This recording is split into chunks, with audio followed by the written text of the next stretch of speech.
हमारे चैनल को सब्सक्राइब करें और बेल आइकन जरूर प्रेस करें। Hello guys, welcome to UPSC 360 degree power preparation. और हमारा जो सीरीज चल रही थी पॉलिटी की, उसमें हम कुछ ब्रेक लेके, जैसे इकोनॉमी किया था, अब पॉलिटी है। पॉलिटी को एक दो टॉपिक के बाद हम ब्रेक को थोड़ा लेके हम हिस्ट्री करेंगे। ऐसे ऐसे सर हर सब टॉपिक को करेंगे। करंट अफेयर में जो मोस्ट रिलेवेंट टॉपिक होंगे उनको भी हम कर देंगे। और जो जैसे 365 आता है पीटी का, या फिर जैसे लूसेंट का कोई इंपॉर्टेंस कितना रोल है, वो सबको लेके हम करेंगे, ठीक है। और मैं एथिक्स का भी मैंने नवंबर मंथ तक जो मैं सोच रहा हूँ कि एथिक्स के कुछ ऐसे ऐसे जो लेके आऊँ टॉपिक या आइडियोलॉजी जो है वो आपसे डिस्कस करूँ, ताकि आप यूज़ कर सको अपने आंसर्स के अंदर। तो देखो, ये जो है 2025 प्रीलिम्स के पर्सपेक्टिव से, और स्टेट पीसीएस जैसे बीपीपीसीएस आ रही है अभी, और यूपीपीसीएस आएगी, अगर राजस्थान का स्टेट पीसीएस है, या फिर एमपीपीसीएस आने वाली है, उन सब के हिसाब से मैं जो कवर कर रहा हूँ वो बहुत ही रिलेवेंट है। और यूपीएससी प्रीलिम्स के पर्सपेक्टिव से बहुत, मेरा जो पढ़ाने का जो तरीका है फ्रेंड्स, वो मेरा with the experience of the prelims के जीएस पेपर और प्रीलिम्स में, और मैं मेंस के लिए पढ़ा रहा, तो विद द एक्सपीरियंस मैं बता रहा हूँ सब चीज़ें।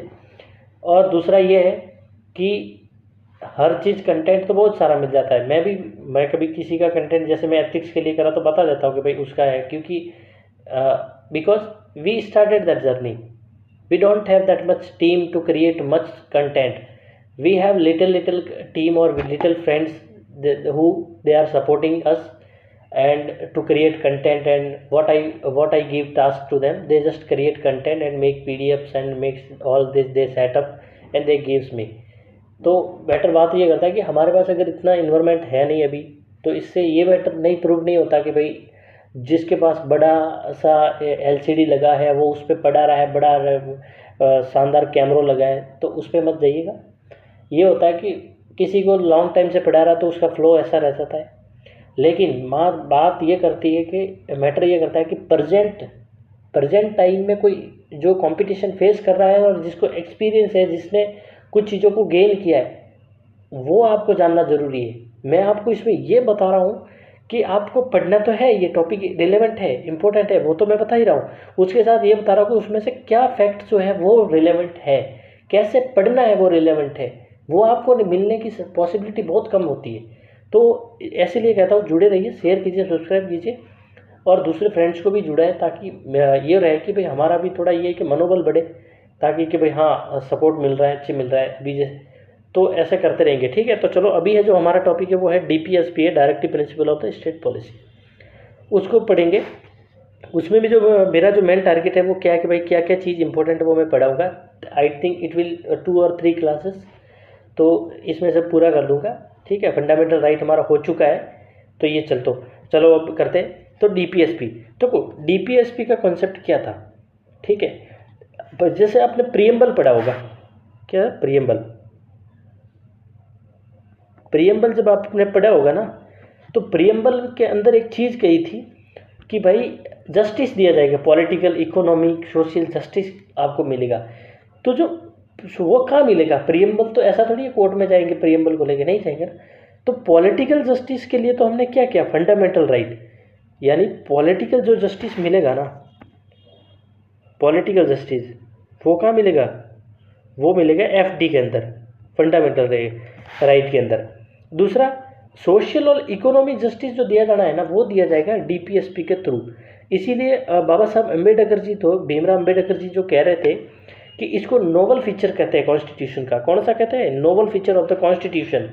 क्योंकि ये बहुत, देखो ये क्या डिफाइन करता है, ये आपके स्टेट जो है ना, आपके पब्लिक वेलफेयर को बताता है। ये डीपीएसपी के पास ऐसे प्रोविज़न दिए उन्होंने कि जिससे पब्लिक वेलफेयर हो सके, देश का डेवलपमेंट हो सके। फंडामेंटल राइट तो ये है कि इंडिविजुअल का प्रोटेक्शन हो सके, पर्सन की लिबर्टी का प्रोटेक्शन हो चुके।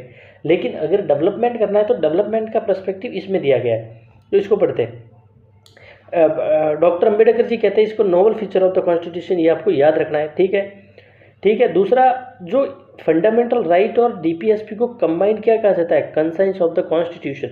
ये जो टर्म है ना, ये आपको याद रखने, क्योंकि टर्म अगर आपको कहीं पूछ ले कि the both are known as conscience of the constitution, या फिर DPSP and fundamental right of conscience of, या फिर noble feature of the constitution, ऐसा कभी आ सकता है स्टेट पीसेस। दूसरा, ये जो जो देखो दोस्तों, जो जो चीज़ जो है ना मोस्ट, जैसे एफडी हो गया fundamental right, FD fundamental duties हो गया, डीपीएसपी हो गया, ऐसे कुछ कुछ जो जैसे पार्लियामेंट वगैरह, उनको आपको ज़रूर याद रखना चाहिए। जैसे इलेक्शन कमीशन, यूपीएससी कौन से पार्ट में आता है कॉन्स्टिट्यूशन के, कहाँ से कहाँ तक आर्टिकल है, ठीक है। ये जैसे सीएजी हो गया उनके, तो जैसे यूपीएससी 24 में भी पूछा है कि पार्ट्स वगैरह, ये लूसेंट में आपको बहुत अच्छे से मिल जाएगा, पढ़ लो। लेकिन मैं इसी हिसाब से कवर करूँ ताकि आपको इतना तो पता ही होना चाहिए कि कौन से पार्ट में आता था। तो DPSP comes in part 4, article 36 to 51 तक आता है, 36 टू 51, ठीक है। अब देखो, हमने यहाँ तक पढ़ाई की है, जो ये कहाँ से बोरो किया गया है, it's borrow from the Irish constitution 1937 से, ठीक है। लेकिन इसका एक्सटेंशन है ना, वो स्पेनिश कॉन्स्टिट्यूशन से भी है। अगर कहीं आता है ना कि स्पेनिश कॉन्स्टिट्यूशन से भी इनका मिलता है, तो हालांकि इतना इसकी पॉसिबिलिटी नहीं है, पर आपको ध्यान होना चाहिए कि स्पेनिश कॉन्स्टिट्यूशन से भी इसका रिलेवेंस है। दूसरा, it is a more important point, must important, instrument of the instruction. देखो 1935 का जब एक्ट आया ना, तब तक क्या हुआ कि तब ब्रिटिश गवर्नमेंट वो क्या है ना, दे अंडरस्टूड कि भाई हमें है ना अभी पब्लिक के साथ हम पूरी तरह वॉयल ऐसा तो नहीं कर सकते कि भाई हम अपना रूल चलाएंगे, उनको कुछ राइट्स तो देने ही पड़ेंगे, क्योंकि अब इतने जो वो हो रहे थे, सिविल डिसोबीडियंस मूवमेंट्स हो गया था। तो और जब कांग्रेस इतनी पावरफुल हो चुकी थी उस समय, ये लोकल लीडर्स तो थे पावरफुल हो चुके थे और पब्लिक अवेयरनेस हो चुकी थी। तो इन्होंने जब 35 के एक्ट रहे ना, 35 एक्ट का मतलब ही ये था कि ब्रिटिशर्स चाहते थे कि हम लॉन्ग टर्म तक इंडिया में राज करें, और वो इसीलिए पॉसिबल है कि हम इंडियन को थोड़ा ये आश्वासन दिए, उनको एश्योर करें कि भाई हम आपका भला कर रहे हैं, ये बात। तो इसीलिए उन्होंने ये डाला था इंस्ट्रूमेंट ऑफ द इंस्ट्रक्शन।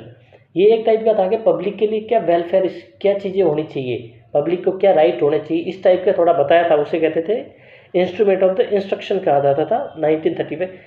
इसी का लगभग डेवलप्ड, मतलब ये तो बच्चा डीपीएसपी तो ज़्यादा अच्छा है, लेकिन कह सकते हैं कि इसी का डेवलप है, ये डेवलप तरीका है, अपडेटेड वर्जन है। डीपीएसपी किसका अपडेटेड वर्जन है, इंस्ट्रूमेंट ऑफ द इंस्ट्रक्शन 1935 का। इसका मोटिव क्या है, वेलफेयर स्टेट। दूसरा, इसको है ना हम ये नहीं कर जा सकते कि भाई हम कोर्ट में चले जाए, वेलफेयर स्टेट क्यों है, क्योंकि वेलफेयर स्टेट की प्रोविजन दिए गए अंदर, भाई पब्लिक की वेलफेयर है, इनइक्वलिटी को नहीं करना, इक्वलिटी बढ़ाना है, एम्प्लॉयमेंट जनरेट करना है, ठीक है, न्यूट्रिशन के लिए प्रोग्राम लाने हैं, लीगल एड्स हो गई, ये जितनी भी प्रोविजन है, ये तो क्या बता रहे हैं, ये तो बता रहे हैं कि वेलफेयर स्टेट का बता रहे हैं। तो अगर ये वेलफेयर स्टेट का बता रहे तो ये जरूर हो गया कि जो वेलफेयर स्टेट का कॉन्सेप्ट कहाँ है, ये कॉन्सेप्ट आता है डीपीएसपी में। दूसरी ध्यान रखने वाली बात क्या है, वेलफेयर स्टेट को सुप्रीम कोर्ट ने अपने जजमेंट में कहा है, it is a doctrine of the basic structure. क्या है, doctrine of the basic structure है। तो ये आपको ध्यान रखने की बात है। तो ये देखो वेलफेयर स्टेट वाला हमने देखा, novel feature of the constitution, Ambedkar ji ने कहा था, और डीपीएसपी और फंडामेंटल राइट को कंसाइंस ऑफ द कॉन्स्टिट्यूशन कहते हैं, ठीक है। दूसरा, ये इंपॉर्टेंट कॉन्सेप्ट है, ये एक जो टर्म है ना, soul of the constitution, the DPSP and fundamental right को कहा जाता है सोल ऑफ द कॉन्स्टिट्यूशन। इसका मैं भी इसी में पढ़ाऊंगा आगे, देखो क्यों है। फीचर ऑफ द डीपीएसपी क्या है, फीचर डीपीएसपी के डायरेक्टिव प्रिंसिपल के, expression directive principle state of policy, it's deal the state should keep in mind formulating policy and enacting law, welfare state rather than the police state. ये एक बार पढ़ लेते, फिर मैं आपको एक स्टोरी समझाऊंगा। DPSP is non justiciable in nature, हाँ यहाँ तक जाना था। ये देखो तीनों कैसे, देखो फंडामेंटल राइट तो सुप्रीम कोर्ट में जाएंगे तो 32 under the article 32 we can approach to supreme court, and under article 226 we can approach high court. But इसमें अगर ये हो रहा है कि भाई नहीं, हमें तो रोजगार नहीं मिला और हमारे यहाँ सड़क नहीं बनी है, वेलफेयर स्टेट की तो बात है ये भी, तो हम ये कोर्ट का ये राइट, कोर्ट के पास चले गए कि देखो हमें नहीं मिली है, हमारे भी दिलवाओ, तो ऐसा नहीं हो सकता। कोर्ट ने कहा it is a non justiciable, मतलब ये क्यों नॉन जस्टिसेबल है, इसका आप समझते हैं। जब ये कॉन्स्टिट्यूशन बना था तो इंडिया की हालत इतनी नहीं थी, इंडिया इज़ ए वीक, मतलब क्यों था कि अंग्रेज तो लूट के चले गए थे। तो ये कहा गया कि भाई देखो जैसे जैसे रिसोर्सेज आएंगे ये काम करते रहेंगे, लेकिन इस पर दबाव अगर हमने इसको एज ए फंडामेंटल राइट की तरह देखने लग गए तो रिसोर्सेज लाएंगे कहाँ से, इतने पैसे कहाँ से लाएंगे इतना सब कुछ देने के लिए। तो कहा कि भाई ये जस्टिसेबल नहीं है, ठीक है। दूसरा ये इम्पोर्टेंट, लेकिन फिर भी इम्पोर्टेंट क्यों माना जाता है? अगर मान लो कि इलेक्शन हो रहे हैं ना, तो मैनिफेस्टो में ये चीज़, अगर इंडिया की पब्लिक है ना एजुकेशन पे चलने लग जाए, if they will aware about that what is right and what is DPSP, वो दूसरे मैटर, रिलीजन, कास्टों में आजकल तो रिलीजन तो कोई बात नहीं, कास्ट और रिलीजन तो उलझते ही है, कास्टों के अंदर सब कास्ट में उलझने लग गए, जातिवाद का इतना चरम सीमा पे चला गया। मैं तो सोच रहा था कि जितना डेमोक्रेटाइजेशन हो रहा है जातिवाद खत्म हो जाएगा, लेकिन और ज़्यादा बढ़ रहा है। तो लोग है ना उस चीज़ों में उलझ गए, वो सोचते हैं कि किस लीडर को बनाना है, जातिवादी लीडर को बनाना है, बस अपना जो जात का है उसको बनाएंगे। इस चीज़ में उलझने के कारण डेवलपमेंट की धज्जियाँ उड़ गई है। अगर लोग अवेयर होते ना कि भाई हमें तो डेवलपमेंट देखते हैं, आप डीपीएसपी देखो ना, आप अपना मैनिफेस्टो देखो, गवर्नमेंट का मैनिफेस्टो में सीधी बात करो, ये चीज़ हमारे पूरी होनी चाहिए, ये नहीं हुई तो नेक्स्ट टाइम नहीं देंगे आपको, अगर आपने जीता है तो वो पूरी। जब आप अवेयर हो जाओगे ना इस चीज़ से, डीपीएसपी जैसे राइट से, तो गवर्नमेंट इलेक्शन के टाइम जो मैनिफेस्टो बनाती है वो 5 साल में उसको पूरा करेगी, नहीं तो उसको पता है कि पब्लिक हराएगी, इसीलिए डीपीएसपी इंपॉर्टेंट है। अगर पब्लिक अवेयर है तो ये डीपीएसपी जरूर पूरा हो जाएगा, यूँ तो ये गवर्नमेंट की ड्यूटी है, और नहीं तो वोट नहीं मिलेंगे यूँ। तो वेलफेयर स्टेट, इसीलिए वेलफेयर स्टेट कहा जाता है कि लोगों का, और जस्टिसबल नहीं है क्योंकि रिसोर्सेज अचानक इतने नहीं मिल सकते ना, ठीक है। इसका पर्पज क्या है? सोशियो इकोनॉमिक डेमोक्रेसी को बढ़ाना है, जैसे पॉलिटिकल डेमोक्रेसी को फंडामेंटल राइट है, और सोशियो इकोनॉमिक को कौन सा है? डीपीएसपी। ठीक है, अब एक ये पॉइंट जो है थोड़ा इंपॉर्टेंट है, क्यों कि DPSP directive principle of state policy might be consider as a reasonable restriction in relation with 14 और 19। देखो सुप्रीम कोर्ट का एक केस आया था मिनर्वा 1918 के अंदर, कौन सा केस था? मिनर्वा मिल्स,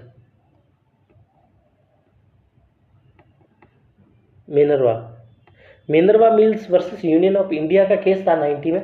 उसमें सुप्रीम कोर्ट ने कहा था कि भाई अगर डीपीएसपी का मतलब ये है ना कि डीपीएसपी में कुछ ऐसे प्रोविज़न है 39 के कुछ ऐसे प्रोविज़न है, या कुछ ऐसे अप्लाई करने, भाई डेवलपमेंट के लिए तो काम तो करना पड़ेगा, हर जगह लोग चले जाएंगे इस एरिया के में हमारा फंडामेंटल राइट वायलेशन हो रहा है, ऐसा हो रहा है, तो डेवलपमेंट नहीं होगा।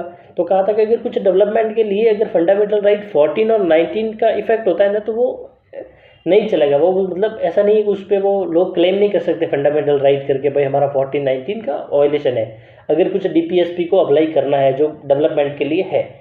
तो ये सुप्रीम कोर्ट ने कहा था मिनर्वा मिल्स के लिए, और इम्पोर्टेंट है। और मिनर्वा मिल्स में एक चीज़ कही थी कि basic structure of the doctrine of the constitution के फंडामेंटल राइट और डीपीएसपी है ना, डीपीएसपी और एफटी और डीपीएसपी जो है ना, ये दोनों मिलके combinedly it is a basic structure of the constitution, doctrine of the basic structure, दोनों का harmony of the DPSP and fundamental right is called the basic structure of the constitution. ये भी कहा था मिनर्वा मिल्स के अंदर 1980 में। अब देखते हैं कि इसका थोड़ा क्लासिफिकेशन है, क्लासिफिकेशन कैसे मानते हैं? ये देखो कॉन्स्टिट्यूशन ने कोई क्लासिफिकेशन नहीं किया है, ये जो क्लासिफिकेशन है ना ये हमने बनाया है, ये इजी के लिए, थोड़ा समझने के लिए बनाया है गांधी जी। तो एक है सोशलिस्ट प्रिंसिपल है, एक है गांधीयन प्रिंसिपल है, एक है लिबरल प्रिंसिपल। तो आज हम इसको सोशलिस्ट प्रिंसिपल को करेंगे, ठीक है, जिसमें आर्टिकल 38, 39, 39A, 41, 40, 42, 43, 43A और 47 आता है। तो देखो सोशलिस्ट प्रिंसिपल, अब देखो सोशलिस्ट प्रिंसिपल जो है ना, उसका पर्पज क्या है? सोशलिस्ट प्रिंसिपल जो है उसका है principle which envisages to provide social and economic justice. क्या है? Social and economic justice set the path towards the welfare state, ठीक है, सोशल इकोनॉमिक जस्टिस को प्रोवाइड करना है। अब इसमें एक आता है आर्टिकल 3, ये आपको सब इम्पोर्टेंट आर्टिकल, क्योंकि क्या किया जाएगा, क्वेश्चन दो टाइप से बनते हैं, या तो सीधा स्टेटमेंट दे दिया और आर्टिकल पूछ लिया, या आर्टिकल दे दिया और स्टेटमेंट दे दिया, या फिर सामने आर्टिकल दे दिए स्टेटमेंट दे दिए, या फिर फिलोसफी कौन सी है, गांधीयन है या वो है, स्टेटमेंट दे दिए कि कौन सी इसमें गांधीयन है कौन सी सोशलिस्ट है, ऐसे पूछ सकता है। तो आपको ये ध्यान रखना, बड़े रटने होते हैं, इसको शॉर्ट बना लो। जैसे कैसे कि आर्टिकल 30 क्या बताता है, 38 क्या बताता है? प्रमोट वेलफेयर ऑफ इंडिविजुअल, एक ये पॉइंट हो गया। क्या बताता है? Promote welfare of individual in through the justice of social and economic and political. ये लाइन आप उठा के लग दो 38 के सामने, welfare of individual, justice, social, economic and political. दूसरा एक लाइन क्या है? Minimize the inequalities in status, ये बस ये लाइन लिख दो, मिनिमम। इनका क्या है? 38 का पर्पज है कि जो इनइक्वलिटी है ना समाज के अंदर, सोसाइटी के अंदर, उसको कम करना है। मतलब किसी के पास ज़्यादा है, किसी के पास कम है, तो आप भी जिसके पास कम है ना उसको भी आप इतना लेवल पे ले आओ कि उसके पास भी थोड़े पैसे हो जाए। ऐसा नहीं है कि जिसके पास है उसने मेहनत से कमाए उसको ले लो पैसे, ऐसा नहीं हो सकता ना, उसने अपनी मेहनत से कमाए। तो लेकिन जिसके पास नहीं है, जो एबल नहीं है, उसको आप इतना एबल बनाओ कि वो भी उस जो कमाया हुआ है ना, जिसने अर्निंग की है अच्छी खासी, उसके लेवल में पहुंच जाए। तो क्या करना है, मिनिमाइज करो इनइक्वलिटी को। वो ऐसे वे में मिनिमाइज करना, कौन से वे में, पॉजिटिव वे में। फैसिलिट इनकम एंड अपॉर्चुनिटी, सबको अच्छा अपॉर्चुनिटी दो, वो दो। ये हो गया 38। ठीक है, आई होप कि आपको समझ में आएगा। वेलफेयर ऑफ इंडिविजुअल, ठीक है, सोशल ऑर्डर बढ़ाने के लिए social economic political justice, minimize inequality और अपॉर्चुनिटी अच्छी खासी दो। एक है 39 में क्या कहता है, secure citizen right related to various aspect. कौन कौन से राइट है, right to adequate means and livelihood, मतलब adequate means of livelihood for every citizen. 39 कौन सा, adequate means of livelihood, livelihood for every citizen जो है ना वो 39 के अंदर है, livelihood for every citizen. Equitable distribution, वो क्या बोलता, 38 कह रहा था इनइक्वलिटी को मिनिमाइज करना। फॉर 39 कह रहा है कि इक्विटेबल डिस्ट्रीब्यूशन, आपके भाई अगर गवर्नमेंट कोई डिस्ट्रीब्यूशन कर रही है ना तो वो सबको इक्वल करो। ऐसा नहीं है कि आपके फेवर किसी का फेवर कर दो, फेवर मत करो किसी कास्ट या किसी भी धर्म या किसी फेवर नहीं, आप इक्वल डिस्ट्रीब्यूशन करो। Material of source, society for the common good, distribution कैसा होना चाहिए, इक्वल होना चाहिए। फिर है इक्विवेलेंट टू पे for equal work, man and woman, ये पॉइंट इंपॉर्टेंट है। या मैन एंड वुमन जहाँ लिखा होता है ना वो इंपॉर्टेंट ही होता है। तो 39 के अंदर ये कहा गया है कि अगर कोई भी काम है ना उसमें सबको 10 जने लोग काम कर रहे हैं ना किसी फैक्ट्री के अंदर या किसी गवर्नमेंट एम्प्लॉय के, मान लो गवर्नमेंट की कोई कर्मचारी है एमसीडी के अंदर है, तो एमसीडी के अंदर कोई विमन हो या आदमी या औरत कोई भी काम कर रही होगी ना, उस अगर जितनी भी सेम पोस्ट में लोग हैं ना उनको सबको सेम सैलरी मिलेगी। यूँ किसी को ऐसे नहीं किया जा सकता कि इनकी एज ज़्यादा है तो इनको ज़्यादा सैलरी दी जाए, या फिर ये तो औरत है तो इनको कम सैलरी दी जाए, ऐसा नहीं किया जाएगा, इक्वल सैलरी दी जाएगी। तो ये किस में 39 के अंदर किया जाएगा। दूसरा है प्रिवेंशन ऑफ एक्यूमुलेशन और कंसंट्रेशन ऑफ वेल्थ और प्रोडक्शन। एक पॉइंट ये कह रहा है कि भाई गवर्नमेंट का काम ये होगा कि कोई जैसे होर्डिंग का काम करता ना, जैसे मान लो कि हम मार्केट में अक्सर देखते हैं कि भाई प्याज और टमाटर के भाव बढ़ गए, तो गवर्नमेंट का ये काम कह रहे कि कोई भी चीज़ों को होल्ड नहीं कर सकते, एक्यूमुलेट नहीं करके एक ही जगह, ऐसा वो नहीं है कि अधिकार करके बैठे। आपको गवर्नमेंट का कंपटीशन, मार्केट का कंपटीशन बढ़ा के रखना है बराबर इक्वल में, ठीक है। कंसंट्रेशन, ऐसा नहीं है कि वेल्थ एक जना होर्डिंग करने के बाद या कुछ इलीगली वेल्थ ज़्यादा इकट्ठी करके, ऐसा नहीं करना चाहिए। आप मतलब ऐसा करने नहीं देना है, आपको मेंटेन रूल एंड रेगुलेशन के हिसाब से चलाना है सबको। तो concentration of wealth and means of production जो है उसको प्रिवेंट करना है। दूसरा है preservation of health, wellbeing, strength of workers and children. ये पॉइंट एक थोड़ा याद रखना कि प्रिजर्वेशन क्या करनी है, preservation health, wellbeing, strength of workers and children against forcible abuse. Children against forcible abuse किसमें, 39 के अंदर है। Health, wellbeing, strength of workers भी किसमें, 39 में। ये तो हो गया है। अब एक इंदिरा गांधी के टाइम में जब 42 कॉन्स्टिट्यूशन अमेंडमेंट 1976 हुआ था, उसमें कुछ चीज़ें जोड़ी गई थी। वो थी opportunity for healthy growth and development of children. देखो इसमें भी चिल्ड्रन मैंने कहा किया हुआ है, इसमें भी है opportunity for healthy growth and development of children. It was added in 42 constitution amendment 1976। क्या, opportunity for healthy growth and development of children. ये हो गया 39। एक और ऐड किया गया था 42 कॉन्स्टिट्यूशन अमेंडमेंट के अंदर 1976 में 39 ए के अंदर। इसमें क्या था, लोगों को फ्री लीगल एड देना, प्रमोट इक्वल जस्टिस प्रमोट करने के लिए free legal assistance to poor people.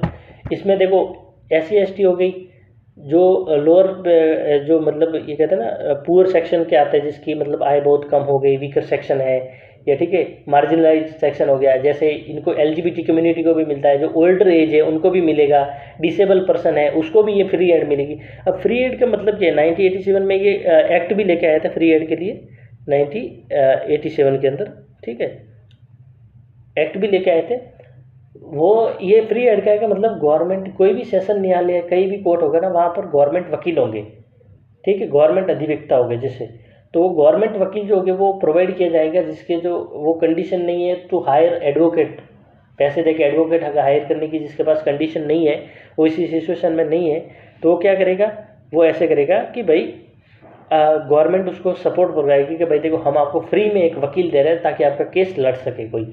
तो इसे कहते हैं फ्री एंड लीगल एड के लिए 39 के अंदर जोड़ा गया था ए के अंदर, ठीक है। इसमें मैंने सेक्शन बता दिए, डिसेबल भी आएंगे, पुअर सेक्शन, SC ST हो गए, मार्जिनलाइज सेक्शन हो गया, LGBT वगैरह सब।